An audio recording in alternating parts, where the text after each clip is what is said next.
Welcome back, everybody. Apple is the most valuable company in the world. Its market cap is over $800 billion, but that does not mean it's perfect. Even a brand like Apple has some skeletons in the closet. So today we're going to look at a huge marketing problem that Apple has that you probably didn't even realize. Before I get into that, I want to point out the two dope canvas arts behind me. They're made by my partner Iconic. Link down below to go check them out. There's also a 10% off code down there, and honestly, they're some of my favorite products in this studio. Apple's marketing problem revolves all around naming, product naming, and it's not something you'd think about right away, but I can sum it up with three products: iPhone X, macOS High Serria, and Apple AirPods. We're all familiar with those products, so it doesn't seem weird right away, but in reality, those three products represent four overarching inconsistencies in Apple's naming system.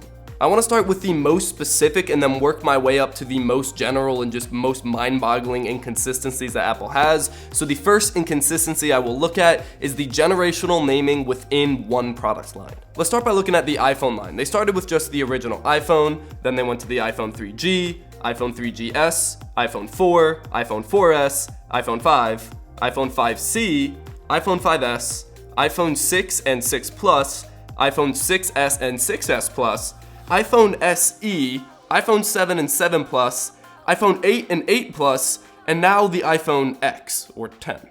The two most glaring issues there are the chronological skipping, like they skipped 2 and 9 for some reason, as well as the letters just being thrown in there like alphabet soup. But my question, the real important one, is where does the iPhone X leave them? Like, what is next year's iPhone gonna be called? The XI being the 11? Or is it gonna be the number 11? Or is it gonna be XI pronounced 11? Or XI pronounced XI? Or is it gonna be something totally different? This generational naming inconsistency also isn't just the iPhone. Let's take a look at the iPad. We had the original iPad, iPad 2, iPad, which was the third generation, iPad, which was the fourth generation, iPad Air, iPad Air 2, and then the iPad.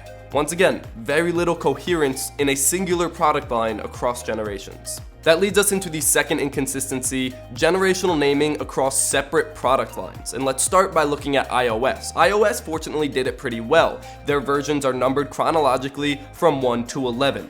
Would you look at that? But it doesn't stop there. Apple also offers another software, and it's a very different situation.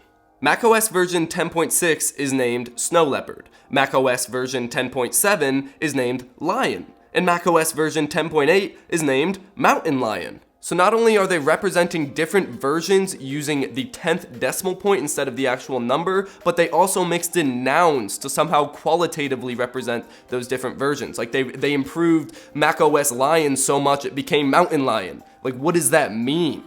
Okay, time for inconsistency number 3, singular product line names. I actually brought up macOS there for a reason, because macOS has only been macOS since 2016. And before that, it was OS X. But OS X was only OS X since 2012, and before that, it was Mac OS X. This is a singular product line that had 3 different names in the span of 5 years. Fortunately, this inconsistency seems to be isolated with Mac OS. If you can find any others, let me know. And I'm not even gonna get into the fact that OS X is pronounced OS X, but the iPhone X is pronounced the iPhone 10, even though they're both the 10th generation of the Alright, time for number 4, the most important inconsistency. Prefixes. We have the AirPods, the Magic Mouse, the Smart Cover, the Apple Watch, and the iPhone. 5 different prefixes. I'm going to address the first 3 together, Air, Magic, and Smart, because they have some similarities. They all kind of try to be subcategories within other product categories. Let's take a look at Air. There's the AirPods, but then there's also the Airport and Airport Extreme.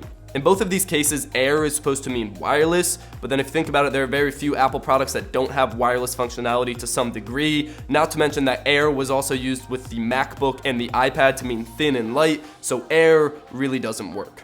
Magic and Smart aren't necessarily inconsistent, so I'll give them sort of a pass, but I still think they're stupid. Magic represents the Mac accessories like the Magic Mouse and Magic Keyboard, but Magic doesn't really mean anything specific with them, so I think it's kind of a stupid name. And Smart represents accessories for the iPad, like the Smart Cover and the Smart Keyboard, but once again, most of Apple products are smart. It doesn't actually tell you anything about the product, and it doesn't really connect it to the iPad without knowing that smart means it's an iPad accessory. So both of those names are stupid, but they're not necessarily inconsistent. So, yeah. And now to address the absolute biggest problem that Apple has, the iconic I in iPhone. At one point, the I branding actually had meaning. Internet, individual, instruct, inform, inspire. And today, we have the iPhone, the iPod, the iPad, and the iMac. Now tell me, what do those have in common? They aren't all portable because the iMac is a desktop computer, they aren't all touchscreen because the iMac doesn't have a touchscreen, and they aren't all main product categories because the iMac is just a subset of the Mac category. So the iMac really sticks out here. There seemingly is nothing that connects these four and separates them from things like the AirPods or the MacBook. But to add insult to injury and make the situation even worse, Apple hit us with Apple. We see the Apple Watch, the Apple Pencil, and the Apple TV. These products aren't like the MacBook, where Apple is just the brand of the product that you happen to be buying. Like if you say, I'm gonna go buy a MacBook, I know exactly what you're referring to. But if you tell me you're gonna go buy a pencil, I think you mean you're gonna go buy a pencil to write on paper. So Apple went from being the brand that makes these products to actually being part of the product name. In a sense, it could be the perfect prefix. Get rid of all the weird names like AirPods and Magic Mouse. Call it just the Apple Mouse and the Apple Headphones and the Apple Phone. Just use generic nouns and then Apple in front of them to denote that it's Apple. Not quite. All of the problems that I mentioned still exist and are going to continue to exist. Apple has so many different types of products across so many different categories that they've dug too deep a hole to get out of it now, and I think they've realized that, but they just don't care because they're still gonna make a lot of money. I'll leave you with those three products: iPhone X, macOS High Serria, and the Apple AirPods. And I just want you to remember, whenever you hear those product names, how stupid the naming systems actually are. And I do have one question for you guys. I genuinely want to know. Let me know in the comments, what do you think the next iPhone will be called? I kind of want to think it'll be called the Apple Phone, because iPhone XI or iPhone 11 it would just make the whole system worse. I like Apple Phone to be a nice change of pace. I'm curious as to what your opinions are. Thank you for watching. Subscribe to see more content. And as always, stay classy.